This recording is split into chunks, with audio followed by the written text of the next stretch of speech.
James Thompson walked slowly toward the bank's door. In his hands, he held a slightly worn envelope containing documents he had carefully collected and reviewed for a long time. His cane tapped quietly on the tile, accompanying each step. Old ribbons were attached to it, faded, worn, but each had its meaning: years of military service, training, combat missions, and trials he had endured for his country. The medals on his chest glittered in the sunlight, each with its own story, a reminder that he had once risked everything for his homeland, and now he simply wanted to receive what was rightfully his. The line in the bank stretched all the way to the end of the hall. People were bored, muttering quietly, some complaining about bureaucracy, others about the long wait. Almost no one noticed the elderly veteran, and this slightly saddened James. Only a small boy, holding his mother's hand, stopped and looked at the veteran with respect and curiosity. That warmth slightly brightened James's heart. He took a deep breath, gripped the envelope, and took another step forward. Behind the counter sat a woman in her 40s, with a tired, tense face and cold eyes, engrossed in her computer screen. Every movement of hers was sharp and irritated. It seemed that every customer slowed her down, and James could almost feel it physically. Next, she snapped sharply, without looking up. James carefully placed the documents on the counter.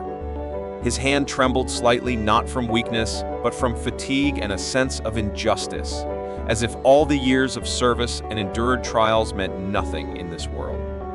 "Good day," he said quietly. "I came to process my payments." The woman looked at him coldly, quickly scanned the papers, and frowned. "These documents are filled out incorrectly.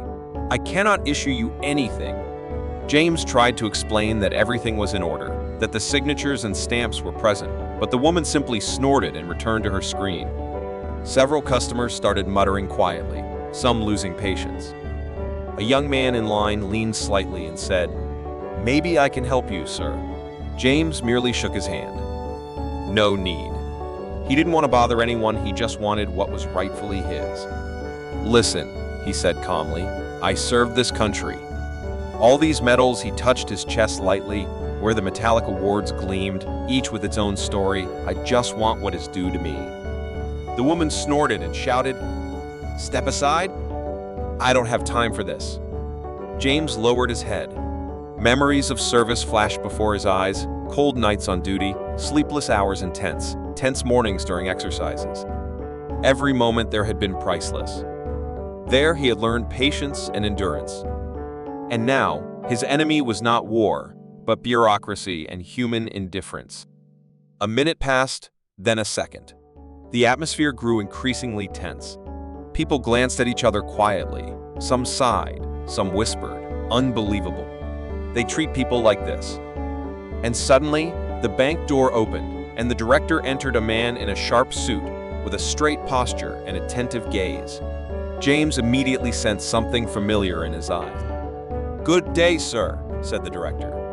"I've heard about your service from my father." This was the son of James's longtime comrade. They had served together many years ago, and his father had often told his son about James's bravery and integrity. That was why the young director, now the head of the bank, looked at the veteran with respect. "What's happening here?" he asked, approaching the counter. His gaze immediately focused on James. Respect and understanding shone in his eyes. The woman behind the counter began to justify herself, but he raised his hand, stopping her. "James, come to my office. Everything will be taken care of." In the office, the director carefully reviewed the documents. He smiled when he saw the signatures and stamps and said, "James, you deserve this. And not only this, we will provide an additional payment in recognition of your service and your contributions to the country." The words from the son of his old friend sounded like music. James felt the weight lift from his shoulders. He took the documents, his fingers trembling slightly, but no longer from fatigue, rather from a sense of relief. His soul seemed to breathe fresh air. When James returned to the hall, the line seemed to come alive. People glanced at each other quietly. Some smiled. The little boy looked at him again, and this time admiration shone in his eyes. James nodded to them all. He knew that justice had prevailed. He stepped outside, the cane softly tapping on the sidewalk. the medals on his chest glinting in the sun. His steps became confident, his posture straight, his gaze proud. His soul was calm. He knew that his duty to the country was fulfilled, and society's duty to him was honored as well. James paused for a moment, looked up at the sky, and smiled softly.